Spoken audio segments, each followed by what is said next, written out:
Welcome, folks, to Movie News Monday, where most Mondays we are live on twitch.tv/JupyGorg to cover the news of the weeks. I say most Mondays because today we are recording this on a Thursday.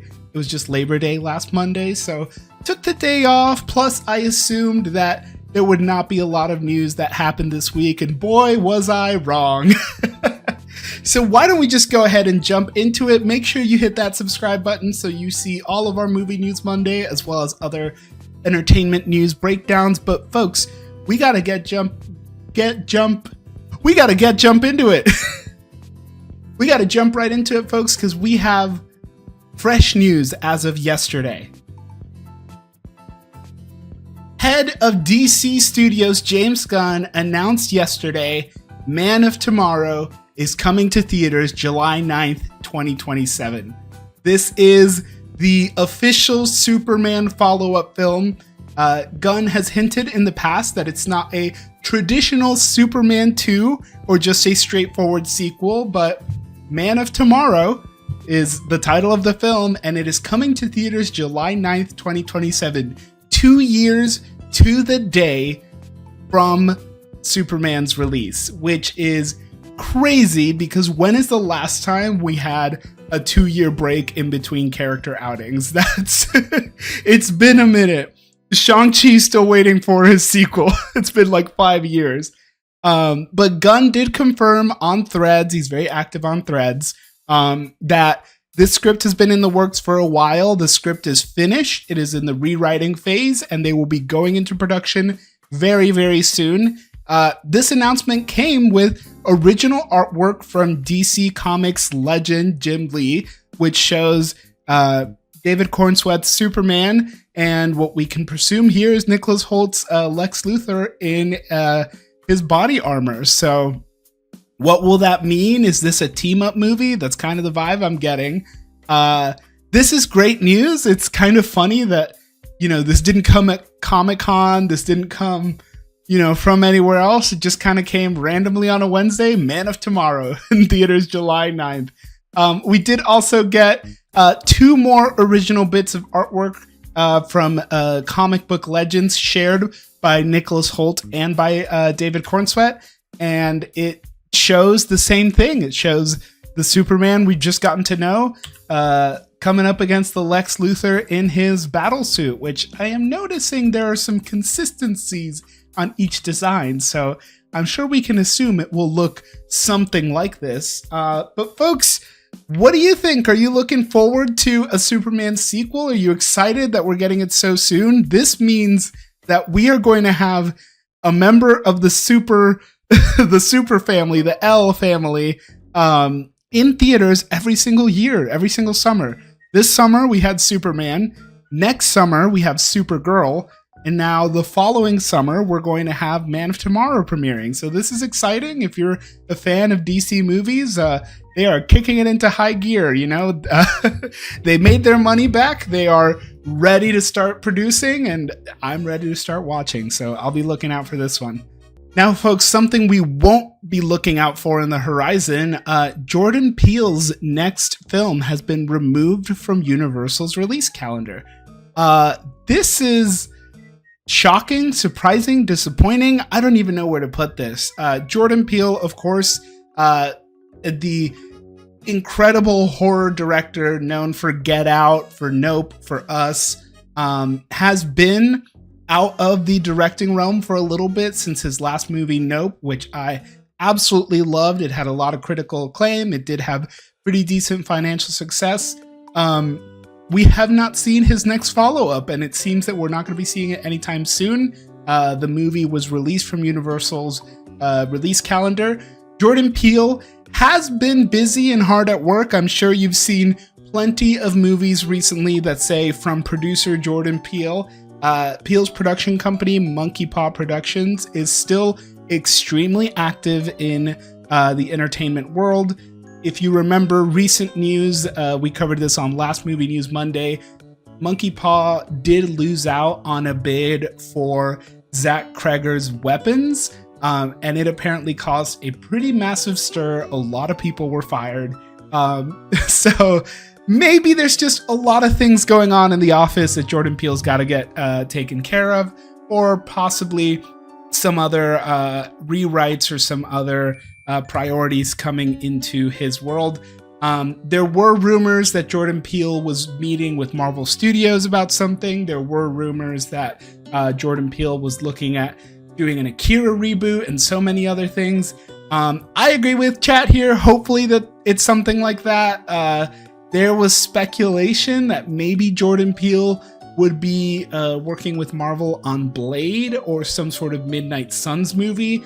I think that would be really freaking cool. I don't think that that's what's happening, but it would be very interesting if that's the case. So I'm still looking out for whatever Jordan Peele's next film is going to be. The Oscar winner is an incredibly creative person, and his mind just comes up with the weirdest way to tackle modern cultural and socio issues in a very interesting and unique horror lens. So I look forward to his next film whenever it may be, and I'm going to cross my fingers that maybe it'll be Blade. For all the parents at home, rest assured you do not have to plan anything August of 2027, because Bluey the movie is coming to theaters. I know that Bluey has a hold of a lot of people's hearts, whether you have a kid, whether you are a kid, or whether you've babysat and you have caught 5 minutes of Bluey. It is no surprise why this franchise, this IP has taken off. It is extremely wholesome and really offers a really positive and realistic view of both being a child and having an imagination, and being a parent and wanting to enable imagination. It is the epitome of gentle parenting. It is the epitome of, squashing generational trauma. Bluey is such a wholesome show, and it's going to be coming to the movie theaters. So keep an eye out. Bluey is, of course, an original property from Australia. But Disney did acquire the global distribution rights. So Disney's Bluey movie is coming soon. I do not believe that Walt Disney Animation is actually going to be involved in the creating of the movie, but in either case, exciting news to see. Bluey at the movie theaters. I'll probably be there. Well, folks, we have been talking about K-pop Demon Hunters for what feels like forever now, and now all speculation can be cast aside. We officially have a K-pop Demon Hunters sequel in the works. I would love to take credit and say that I called this, but I think you would be absolutely insane to think that Netflix and Sony would just leave this franchise where it is. We were waiting, I think, for the official news that K-pop Demon Hunters was Netflix's #1 movie before they announced everything. My guess is they just kind of wanted to hit all the highlights at once. But yes, K-pop Demon Hunters 2 is coming. So let's break it down a little bit. Netflix announced that K-pop now ranks #1 on its list of most watched English language films. At the time of this article, 236 million total views, up against Red Notice, which was the other one. This was a deal that was just absolutely baffling to think about in hindsight, but Sony Pictures Animation did not think that this movie would hit, and so they made a 25% budget deal, so a $25 million deal to sell the rights to Netflix, and they preserved soundtrack sales and music publishing, which, albeit, is a pretty good deal to have given how successful the soundtrack has been for this movie. But there was no negotiation for royalties or theatrical distribution or anything like that. That being said, Sony and Netflix are working together to figure out what the rest of the franchise will look like. Sony Pictures Animations will produce it. I'm sure Netflix is going to help cover the bill. This is great news. This is an incredible franchise, extremely original, and I can't wait to see what they do with it next. I think my only concern, and I'm putting on I'm putting on my analyst kind of hater hat here for a second. My devil's advocate hat. I don't know if I want to call it that. I am worried that we are going to fast track a sequel, and I am concerned for what that's going to do to the quality of the work. This was an original production that was kind of done, on a whim. Sony was not super confident about it, so they passed it off to Netflix. There was less pressure, less stakes to get it going. But now there's all this pressure. They are working on a deal to get the same writing and directing team on board. Obviously, the cast is all on board and excited. However, one of the things that I believe made this movie an extreme standout was the quality of the animation, the art direction, all of that. We have known from films like Across the Spider-Verse and Beyond the Spider-Verse, which has been delayed for over 3 years at this point, we have known that Sony Pictures Animations has a history of overworking their animators and treating them unfairly. So, devil's advocate hat on, I am very excited for a K-pop Demon Hunters sequel. I am hoping they are putting the right amount of budget on the animation and on the creative team, and they are not creating unfair circumstances for people to create high quality art or a franchise that people are excited to see. I am excited to see Spider-Verse, Across the Spider-Verse, Beyond the Spider-Verse. I am okay waiting a few years knowing that people get to go home when they clock out at the end of the night and spend time with their families, right? I am so excited for K-pop Demon Hunters 2. I would be more than happy to wait if it meant that folks got to not stress out and, sit wide awake at night going, oh my God, I need to finish that shot tomorrow.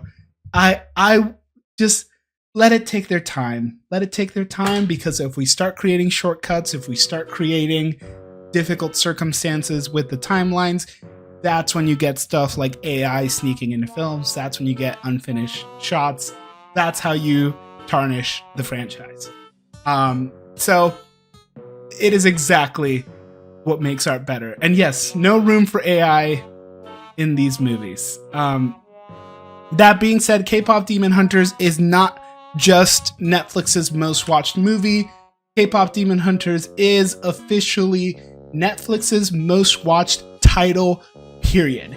K-pop Demon Hunters has beat Squid Game Season 1 with 266 million views. It is now the most watched thing on Netflix. So for me, that means that they have more than enough excuse to hire a bigger team and pay them fairly to make the sequels. What do you think? Are y'all looking forward to K-pop Demon Hunters 2? Is there anything you want to see? I've heard both the directors and the stars talk about exploring the backstories for each of the characters. So I would imagine a sequel might have some flashbacks, might look into the origin of Huntrix and the hunters in general. What do you want to see out of a K-pop Demon Hunters sequel? I think for me, I would love to see more paranormal stuff, right? Like more, besides demons. If there's demons, are there angels? Are there ghosts? Are there any other sort of paranormal creatures and that could be a new threat that challenges the hunters? Do I want to see the love interest return? Probably, because that duet they have is kind of a banger. Well, guys, it's all good. Snoop Dogg said, my bad. It's all good. Snoop Dogg said, my bad. If you didn't see last week, which I would be shocked if you didn't, but Snoop Dogg managed to, live on a podcast, shove his own foot into his mouth. If you didn't see it, we talked about it last time on Movie News Monday, but Snoop Dogg was being criticized for comments he made regarding Lightyear and the fact that they had basically lesbian characters that parented a child in Lightyear. the context was worse than anything, and I tried to show that off last week, but the podcast that this was published on actually edited out the clip, so you couldn't even find it anymore. But the context they were speaking about it in was the demasculization of men, and Snoop Dogg's argument was like, well, yeah, they're putting it everywhere. Like, they're indoctrinating all these ideas. Like, I'm watching Lightyear, and my grandson is asking me, how can they be two moms and they have a daughter? How does that work? And he didn't know what to say, which, as we talked about last week, you say, well, kid, when two people love each other very much and they want to have a baby, they find a way to have a baby. Wow, that's simple. But no, here's what Snoop Dogg said. Snoop Dogg commented on an Instagram post about it, and funny enough, he then went back and deleted it. Snoop Dogg said, I was just caught off guard and had no answers for my grandsons, he commented. All my gay friends know what's up. They've been calling me with love. My bad for not knowing the answer for a 6-year-old. Teach me how to learn. I'm not perfect. Look, all I'm saying here, Snoop Dogg, I hear you on the my bad. And you know what? Yeah, it was your bad. It was your bad. To teach you how to face this moving forward, you teach your grandchildren that gay people exist. And you don't make it this weird, scary, taboo thing so that you can just move on. Right? Because it's not just lesbian couples that adopt or do IVF or do any sort of other fertility treatment in order to have a child. Heterosexual couples have to do things like that all the time. It is a completely normal thing. You say when two people who are married and love each other want to have a family, they find a way. And that is it. That is it. You don't have to overcomplicate it.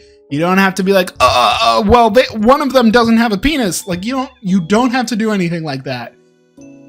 It's not that complicated. You really are just stressing yourself out over nothing, because you are navigating, Snoop Dogg, in my opinion, allegedly, you are navigating how to properly communicate your internalized homophobia to a 6-year-old. And that's why you panic, and that's why you said, just eat your popcorn, and that's why you didn't have an answer, and that's why when you were confronted about it afterwards, it came to mind as a negative example about what's wrong with society. It's not about what's wrong with society, it's about what's wrong with you and how you're insecure about being a homophobe. Allegedly, in my opinion.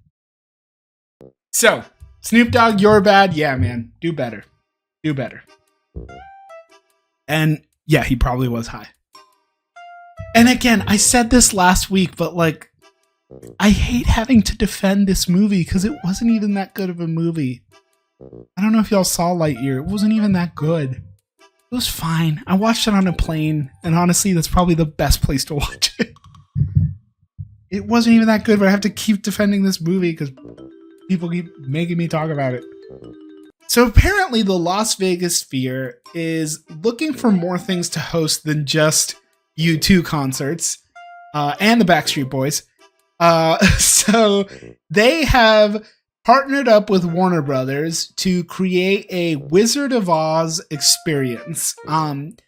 This has been shrouded in so much controversy because they took the original Wizard of Oz film and expanded it to fit this. It's not a 360 frame. It's like more than 180. It's like 240 degrees or something like that. It's a very large frame, but they essentially expanded it, and to save on costs, a lot of that was done using artificial intelligence, generative AI. Yes, they're trying to do anything to save Las Vegas because that place is cooked.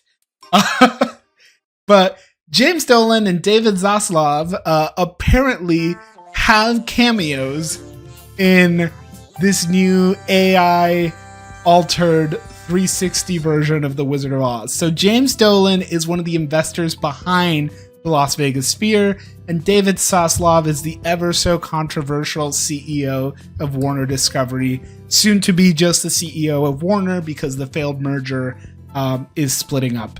But Dolan says, I won't tell you where, it's like for 2 seconds, but they replaced the faces of 2 very short 2-second characters in the movie with mine and David. I challenge you to find it. They were uncredited characters who were too blurry to be identified, and now they have been enhanced to be identified. So cool. Not only are we using AI to adapt and change and update what is considered for most people to be the most classic bit of cinema, but it is also now being used to put AI deepfakes of millionaire, billionaire executives and replace the faces of actors who were on set, actors who were there in person in the filming of The Wizard of Oz. They didn't get credits. They weren't credited in the movie, so now we have taken off their face. There's been a lot of controversy about the inclusion of AI, and the special effects supervisor Ben Grossman talked about the use for AI in the movie, said, we had a choice. We could either hire modern artists to reanimate those performances by hand, which we felt would destroy the integrity of the original performance, or embrace a new technology that allows you to train on things that existed before it so that it can reproduce those things accurately. And then we tested it for 2 years to make sure that if we used AI, we would actually have more integrity to the original performance than if we didn't. This is some mental gymnastics. I'm going to be fully honest with you. I understand AI. I think there is a lot of areas where AI can be useful. I use it sometimes in my day-to-day life and in my professional life. That being said, in this exact quote, you said we had a choice. We could hire modern artists, and then it doesn't matter what you said after that. We could hire modern artists or use AI. You could hire artists or use AI. As an executive, as a department head, as a visual effects supervisor, that is the choice that you are making. Now, if that's what you want to do, by all accounts, you have every right to do it. But that is the statement that you are making when you are creating art, that you would rather use a computer program than hire artists. And if you were talking about an original idea, if you were talking about, this is a low budget indie film, I'm funding this movie on credit cards, I'm doing this because I'm so committed to getting the story out that even though I don't have the money, I want to find a way to do it. That's one thing. If you are the millionaire billionaires behind the Las Vegas Sphere, if you are the millionaire billionaires that work at Warner Brothers, you can afford to hire some artists. Because you are doing this not for the integrity of art, not to tell a story. You are doing it to adapt what is considered the most timeless classic piece of cinema history to fit a format so you can sell tickets at $300 a pop. Of the 1939 film, the original work of art continues to exist. We've adapted it into a new medium, and we've done it with what we believe is a high degree of authenticity and integrity. We've been in contact with the IP holders, we've licensed all the material appropriately, we've made sure the AI models are fine-tuned specifically and exclusively on the original material, so we've done all the things that people have been concerned about doing it right and no one has done before. Again, it all just sounds like mental gymnastics, so... But hey, at least James Dolan and David Zaslav got their cameos in the new Wizard of Oz. Look, it would be one thing if you were just creating your own thing, but to tarnish an original work of art doesn't feel super motivating to me. If you're worried about this Wizard of Oz being tarnished, we're gonna have a new one! Yay! A modernized Wizard of Oz series in the work at Prime Video from, and you would have never guessed this, Gwen Stefani, Blake Shelton, and Gina Matthews. If you like The Voice, get ready for Wizard of Oz. This will be a young adult focus with the yellow brick road used as a metaphor for the challenges and choices facing young adults today.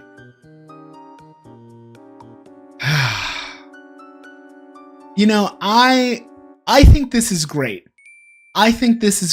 But what if the lion was looking for courage to stop using a VTuber model and do a face reveal? What if the scarecrow was looking for a brain so that he could think of a new way to get his NFT crypto project off the ground? What if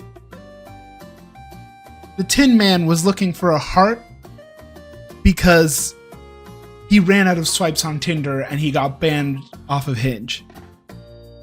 What if Dorothy, I don't know, took a selfie? Oh.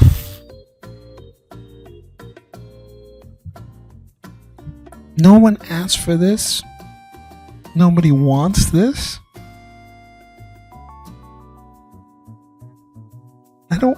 What are we doing? What are we doing? What are we doing? What are we doing? Who wants a modernized Wizard of Oz? We have the Wizard of Oz.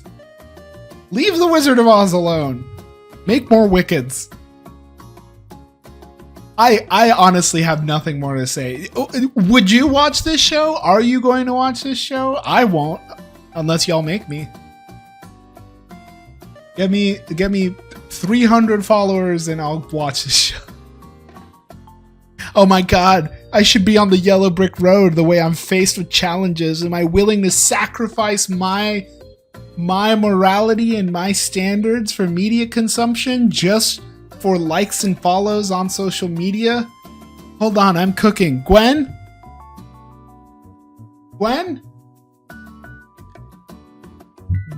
Blake? I got your episode 1. Speaking of dumb executives, Sony Pictures CEO says every The Studio episode has a kernel of brilliance truth, but everything else is horseshit. If y'all have not watched The Studio, hey, if y'all enjoy my stream, I'm gonna say y'all would probably be a fan of The Studio. The Studio is a hilarious show that turns a mirror to Hollywood executives, and it is absolutely hilarious. Seth Rogen plays the president of a studio, and it is a hilarious bit of work. But the CEO of Sony Pictures said in a statement, in each of these episodes, there's a kernel of brilliance, blinding truth, and that's what makes great satire. The show is wonderfully satiric. Besides that kernel, everything else is horseshit. Maybe some days, but most days, we're not morons. What it gets right is that there's a fundamental truth of studio executives trying to do the right thing, and there being many, many obstacles to doing so. The difference there is it depicts a great deal of moral compromise in pursuing that. That's not really the way it is. Most people are like me, who love movies, have a lot of integrity, and are just trying to do the best we can. Well, you know, it sounds to me like this guy is not insecure at all about the things that the studio is saying, and I bet in a group of friends when everyone is laughing and he doesn't get the joke, he smiles and laughs too. I don't want to be too mean, but I actually found a tweet that really puts it all into great perspective. The Sony Pictures CEO that is talking here, Tom Rothman, just for context on who he is as an executive, Tom Rothman was the reason for X-Men Origins Wolverine. He was the reason for Fan 4 Stick. He got gaslit by the internet to re-release Morbius. He said that they no longer needed Marvel during the success of the first Venom movie, and he's also the CEO who signed away the rights to K-pop Demon Hunters to Netflix, on top of just the Madam Web movie and everything else from the Sony Spider-Man universe. So, Tom Rothman, is he in on the joke or is he the joke? Either way, he's laughing and we're laughing, but not at the same thing. On the topic of Seth Rogen, this news broke today and it absolutely changed my life, and everything is looking better now. Everything is up and on the horizon, and oh my gosh, we have some light at the end of the tunnel. The Muppet Show reboot is reportedly in the works from Seth Rogen and Evan Goldberg. Alex Timbers is attached to direct a pilot. Please, God, please, give us the Muppets. I feel like this is what we need right now. I need the Muppets on once a week. I don't need them dumped on streaming. I need them airing on primetime. Put them on ABC and Disney Plus, because I don't have cable. Seth Rogen is a great voice. The Muppets, the 2011 Muppets movie with Jason Segel, who came from the Judd Apatow School of Comedy alongside Seth Rogen. They had some of their first acting credits together. He was also a lover of the Muppets, and he did an incredible job, and I feel like Jason Segel's brand of comedy was perfect for the Muppets movie that we got. Full disclosure, I've never seen the sequel, so I don't know if that fully holds up. That being said, Seth Rogen and Evan Goldberg, they are hilarious. Their production company is incredible. There's been very few projects that they put out that I haven't been a big fan of. Plus, they are so excellently connected in the world of comedy. And The Muppet Show, if you've never seen The Muppet Show and you only know the Muppets from, The Muppets, essentially functioned like an SNL, where they would have a weekly celebrity guest and it was just a series of sketches and a series of good times. So to see a modern rendition of The Muppet Show, I am 100% on board with. So I hope this moves on. I hope this moves on to become a series. And please, it doesn't have to be the Oscars. It could be any show. But I want the Muppets to host an award show. It would make me so happy. Give them the Emmys. Give them the Globes. The Muppets would be great for the Golden Globes. The Golden Globes is the most unserious awards show in all of Hollywood. Give it to the Muppets. What do you think? Do y'all want to see a Muppet Show? Who would be your dream guest on a Muppet Show episode? I think someone like a John Mulaney would be so great. Someone like Liam Neeson, now seeing him play kind of like the crazy straight man. Cher with the Muppet Show. Okay, go off. I see you. You know what? Kind of topical because the album just came out. Sabrina Carpenter with the Muppets. Sabrina Carpenter doing a song with Miss Piggy. Tell me that wouldn't be immediately like classic. 100%. Or I need like I don't know, like Animal and The Weeknd. I don't know why that's. Or give me Fozzie Bear and John Mulaney. Like all these combos would be so good. Give me Rizzo the Rat with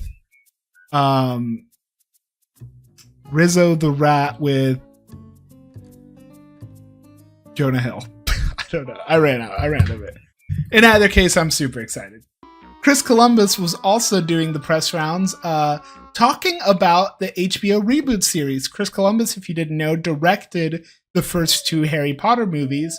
And he had this to say regarding seeing the first picture of Nick Frost as Hagrid. I'm seeing these photographs, and he's wearing the exact same costume that we designed for Hagrid. And part of me is like, what's the point? And boy, does that not hit especially harder following the news that we got that Warwick Davis is returning to play Professor Flitwick. So not only are we're not only reusing the castle that was used for Hogwarts, we're not just reusing sets, we're not just rebooting, the theme, the costume design, the style, but we are now also copying actors over and bringing back actors to portray the same character. Now look, I'm not going to lie to you and say that Warwick Davis as Filius Flitwick, Professor Flitwick, is a super important role in this franchise. And I'm not going to sit here and pretend that I would have even really noticed who was playing Flitwick in either movie. In either the movie or the reboot. But what are we doing? Why are we making this? Could we at least pretend a little bit that it's not just a cash grab? Could we just pretend it's not just you trying to get my HBO Max dollars? Will this be the only returning cast member? I have no idea. Allegedly, Voldemort has already been cast. We just haven't been told who it is. I wouldn't be surprised if it ended up being frickin' Tom Felton playing Voldemort. Some crazy. I don't know, guys. The more I hear about this, the less excited I am to check it out. We have our first official release for Star Wars Starfighter. The Sean Levy film has kicked off into production, and we have here our first look at the movie. Star Wars Starfighter is going to be starring and executive produced by Ryan Gosling. We also have his child sidekick here, who is Flynn Gray. We've also already know that Matt Smith, Mia Goth are going to be in this film, and we're also adding to the cast Aaron Pierre from Green Lanterns coming up soon, and Amy Adams joining the cast. So stacked cast coming aboard this Star Wars Starfighter movie. The movie is coming out May 28th, 2027. So just a couple months before the Man of Tomorrow Superman sequel. Folks are really, Kathleen Kennedy's excited, Sean Levy's excited. I think everyone can understand that being a director for a new Star Wars movie is extremely exciting. I am eager to see this. I do miss Star Wars in the big screen. I do think that we have been severely lacking in Star Wars on the big screen. We'll see. I'm remaining cautiously optimistic. We do also have more Star Wars coming. We did get a clip here from... I'm going to leave this. Is this muted? This is not muted. I'm going to leave it muted here. Simon Kinberg, who was famous for taking part in the X-Men franchise back when it was with 20th Century Fox, is working on a Star Wars trilogy. And he recently did this interview with Screen Rant where he discussed that his inspiration is really coming from things like Andor, and it is coming from some of the classics like The Empire Strikes Back. So what is it going to look like? His Star Wars trilogy, we have no idea. Is it technically going to be episodes 10, 11, and 12? Is it going to be something new altogether? Who knows? There's been a lot of shakeups in the world of Star Wars. We're still not fully sure whether or not we are getting that Daisy Ridley-led sequel film. It's kind of been quietly not talked about for the past few years. But we are hoping to see some good epic Star Wars back on the big screen in 2027. Speaking of the sequel trilogy, though, we did also have John Boyega at Dragon Con this year. I wanted to go. I didn't go. I should have gone. But John Boyega was asked what he'd like to see from Finn in the future, and he just said something with a lightsaber. John Boyega has been very coy of whether or not he would return to do more Star Wars. It really seems like it depends on what day you ask him. Some days he seems very optimistic about it. Some days he seems to speak very intentionally about the bad experience that he had with Disney really not protecting him surrounding Star Wars and then kind of abandoning his character. So yeah, you never know with him. But I do hope that one day we get to see Rey, Finn, and Poe all together on the big screen.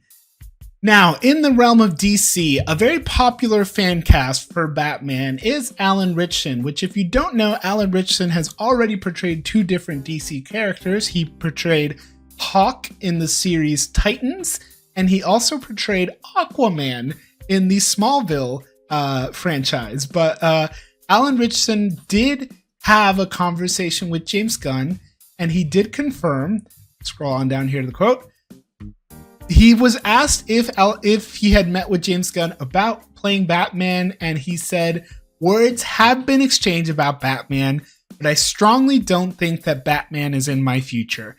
I do think there is something in my future with DC, and I would like that to remain true." I know that he's a very popular fan cast. Personally, for me, I don't see it.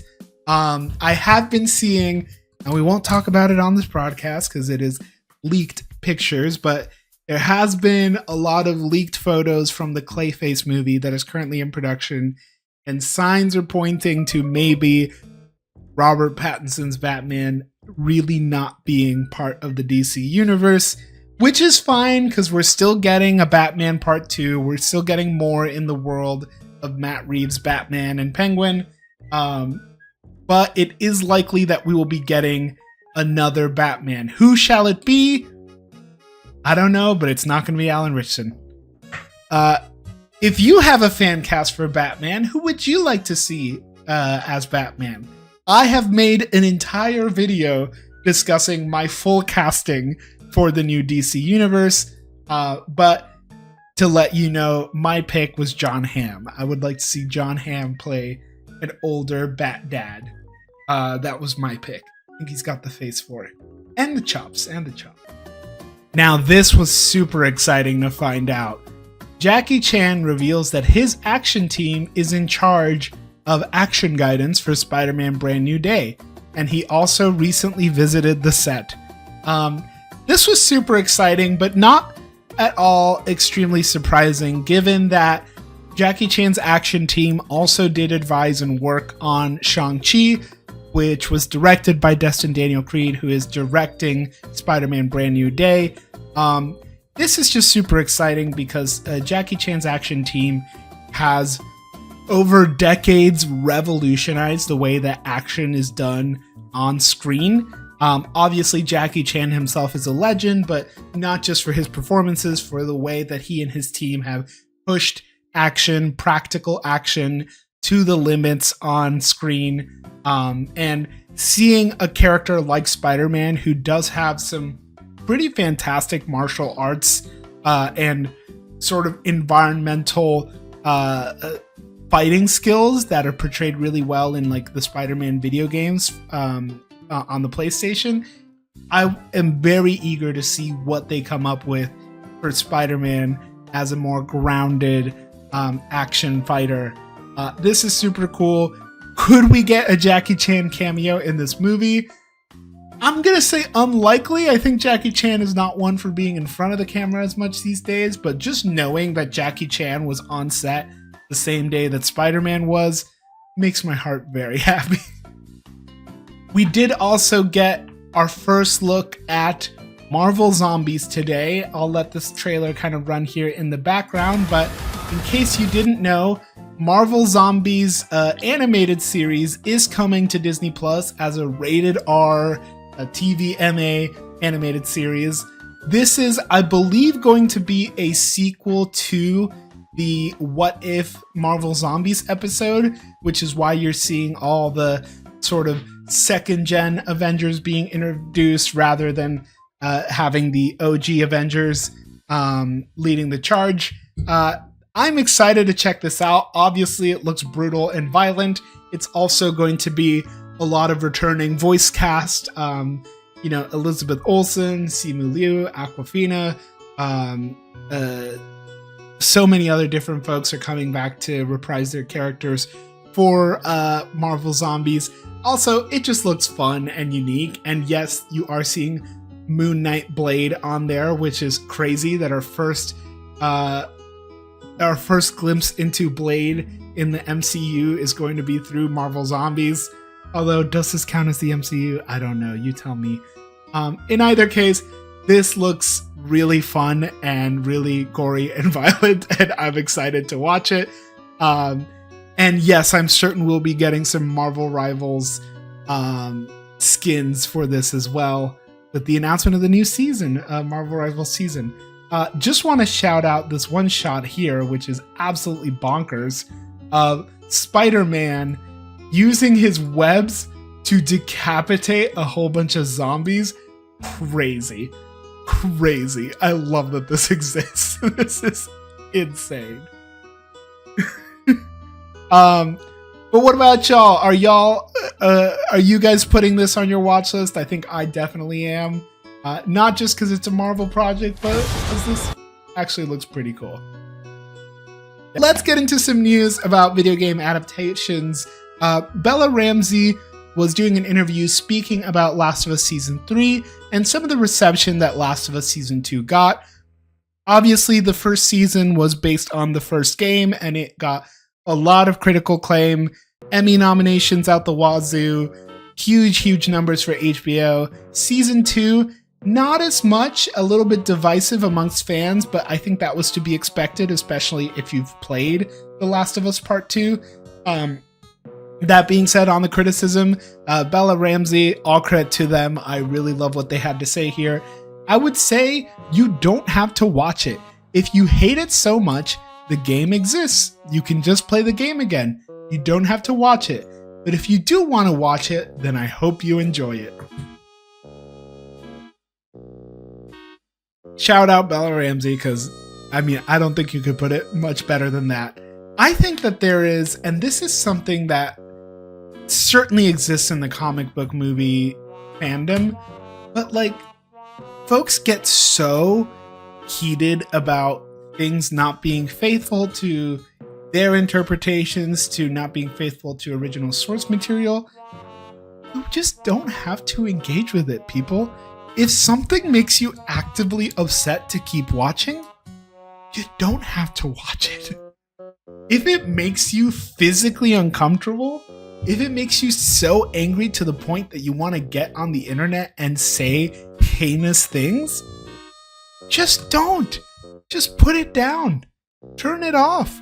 This is not a Clockwork Orange. No one is taping your eyes open and forcing you to watch The Last of Us. If you don't love it, just leave.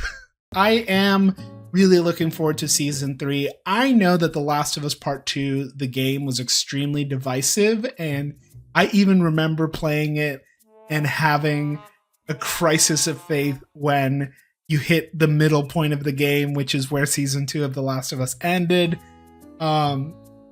But I did ultimately love where it all came around in the end. I am very excited to see where this all goes. I also really am curious to see whether or not we do get an official Last of Us Part 3 game announcement anytime soon. And if that will coincide with a possible Season 4 of the show, who knows? In either case, I do love this franchise. And yes, I have replayed Last of Us Part 2 several times, so many times to the point that I am even considering buying the PS5 remaster just to play it again. Do I need to spend $60 on a game that I already own? No. But do I kind of want to so that I could experience it in a slightly new way? Yes. Anyways, folks, what do you think? Are you going to watch Last of Us Season 3? Do you force yourself to hate watch stuff? If you do, stop. Stop. Get some help. Mortal Kombat 2 will now rumble next summer. If you hadn't seen, New Line was starting their promotion for Mortal Kombat 2, the sequel to the Mortal Kombat movie, which released during the pandemic, that released on HBO and a very limited theatrical window concurrently. It was awful timing. Sorry, Mortal Kombat 1. But the sequel is moving. It was on track to premiere October 24th, so next month, and it is now instead moving to May of 2026. Allegedly, the film has been testing well, and so they are confident in the film's ability to actually perform.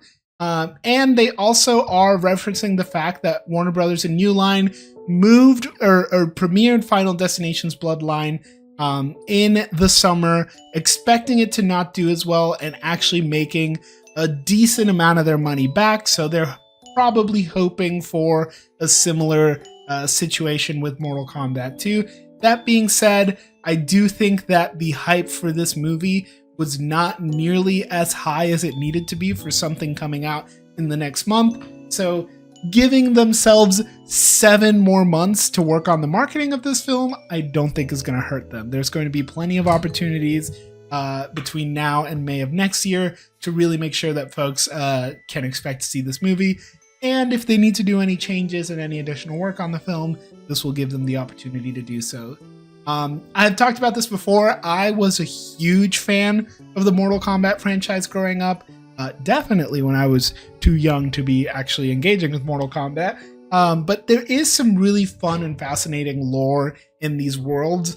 I think one of the downsides with the film adaptation so far is they always get stuck on the Mortal Kombat tournament itself, which is the least interesting part of all of the lore of the Mortal Kombat world. So hopefully with this sequel and any future releases, if they really plan to do that, we can move on. Sophie Turner is officially our next Lara Croft. Amazon MGM is developing a Tomb Raider streaming series that is going to be show-ran by Phoebe Waller-Bridge of Fleabag fame. Jonathan Van Tulleken has been set as a director, and Chad Hodge is joining as a co-showrunner. But Sophie Turner from Game of Thrones, our own Sansa Stark, is going to be playing Lara Croft. This is exciting. I do think that the Tomb Raider franchise has gone through quite the evolution over the years. The 2018 Alicia Vikander Tomb Raider movie was okay. It could have been much better. That being said, I think that Tomb Raider as a series, if you're not going to be doing it the Angelina Jolie shoot 'em up crazy adventure style, probably is better set as a streaming show where you can matriculate and let the mystery kind of unfold as you're watching the show, similar to how you experience it in a game. I do like Sophie Turner. I do think it's honestly kind of about time that she leads her own show. She definitely deserves something like this. I think her performance in Game of Thrones was challenging in that she was playing a character that you were supposed to dislike. It's the same as like Skylar from Breaking Bad. I think she gets a bad rap, but like that's a testament to how good the performance is. So I'll be excited to see her play sort of against type as Lara Croft. And I'll be tuning in. I also think Phoebe Waller-Bridge is a really creative and funny person, and I'm very interested to see her take on the character and on the world. In a surprising turn, because I did not realize that it had taken this long, but Paramount is officially developing a Call of Duty film. Paramount has also gained the exclusive rights to Call of Duty as streaming television film adaptations, so they will have the ability to adapt many different forms of the Call of Duty franchise. What does a Call of Duty movie look like? That is a fascinating question. I think that the Call of Duty games have had many different type of really interesting single-player narratives. For me, I think especially the original Black Ops, Modern Warfare 2 and Modern Warfare 3, a lot of different things like that. That being said, most of what people know Call of Duty for is the PvP combat and the Battle Royale combat, and so I'm worried that it will be more something like that. I do think that the scale of the single player narrative on a lot of Call of Duty games is really interesting, and to try and match that realistically with some sort of special ops or something like that could be interesting. I just have no idea how they're going to play this out, but clearly Paramount is confident that putting their money into a video game IP like Call of Duty is the best bet. And given that Paramount has no horse in the race as far as a superhero franchise like Marvel or DC, it makes sense that they are putting their money into the video game market. Because, folks, I very strongly believe that video game adaptations are going to be the next superhero movie. If you're curious to hear more about that, stick around. We're going to be talking about it here on stream in just a second. But for Movie News Monday on a Thursday, that is going to wrap it up for today. So if you're watching live, we are still going to be carrying on here in just a second. If you want to catch this broadcast live, we are live most Mondays, Mondays except for Labor Day. We are live most Mondays and some Thursdays on twitch.tv/JupyGorg. If you're not familiar with Twitch and you don't know how live streaming works and you just want to watch it on YouTube, hit that subscribe button. If you want to know when I'm going live or see short clips of stream recaps and content recaps, check me out on Instagram and TikTok. I have been JupyGorg. Thank you for hanging out, and I will see you at the movies.